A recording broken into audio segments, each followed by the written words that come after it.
I even remember a time he came home and he'd gone to a fire and a lady was over the fence talking to her neighbor and her young children were upstairs on fire in the home. She was busy taking care of something she didn't need to take care of and not taking care of her children.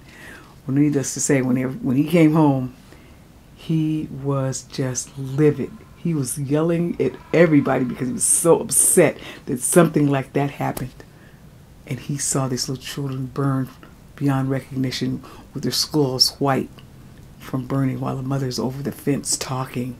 And one of the children had hid underneath a bed or something, and so they didn't even know the child was there. It was just a horrific thing. But what it made my father always think about is never leave your children alone.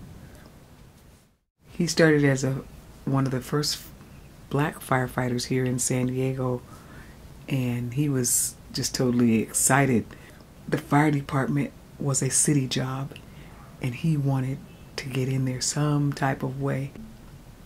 Really, it seemed like the fire department was a place where you were respected, because if there was an emergency, they were the first responders. But they really didn't have a lot of, provision for black people at that time. They didn't come in the same door as the other firefighters. They had different sleeping quarters. They did everything totally different. They almost had to prove themselves. White or Caucasian fellows all had their own section, which was crazy at that time.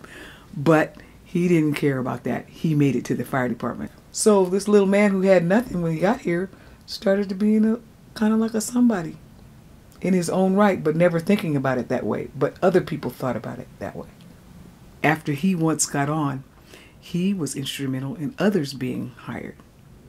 Because if you get something good, you get excited about it and you start, spreading the word. So he spread the word around. So it ended up that others started coming that way. And the whole climate of the fire department began to change. They found out those young men were just as good as doing what they did as anybody else, if not better. And start breaking down some of those, walls of prejudice and whatnot, and lower view of you didn't fly over there. When you're burning, you want somebody to come. You don't care what color they are, and that's kind of how they went for it. And they started learning how to live together for those days. We might as well get along, and that's what they end up doing. And no longer is the fire department a segregated entity. They're together.